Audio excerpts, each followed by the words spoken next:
Today, the U.S. dropped a massive ordnance air blast on an ISIS base in Afghanistan, and it's the first time we've used weapons in our battle against them.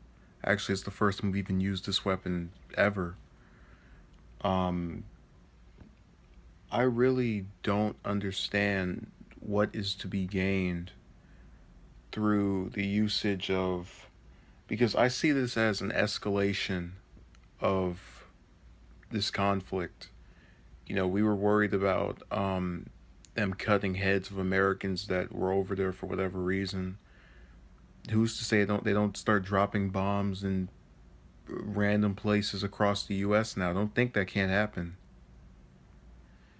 Now, what people need to realize is that if you are fighting against an enemy and you know that person has a deep pent up hatred against you, and you know that there will be survivors amongst the ones that you do kill, all that does is harbor even more feelings of resentment within the survivors and give further credence to their cause, or their opposition rather, to the US as a result of the action you just took. Think about it. If you're a small time terrorist group, why would you cater to the US now that they've killed some people of yours who were willing to die anyway?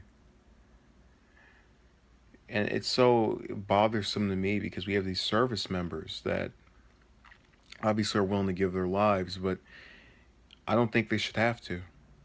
And you can hear all this rhetoric on these campaigns, and you have McCain sitting up there and clapping his hands to all of this warmonger type stuff, and knowing what that man went through. One would think someone who goes through a traumatic event in a war would ensure we don't have any more wars because they don't want anybody else to experience the same thing. I guess. Oh well, maybe not.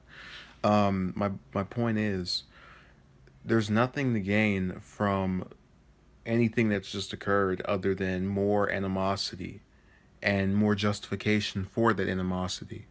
Now, Trump has spoken and trying to, act tough and show off or whatever. But the fact of the matter remains, if they did start the draft again, he certainly wouldn't be among those called out to fight and get slaughtered for a battle that didn't need to be fought. It's pointless. And I can only hope that the foreign policy changes or the president changes, because there's really nothing good to say about this.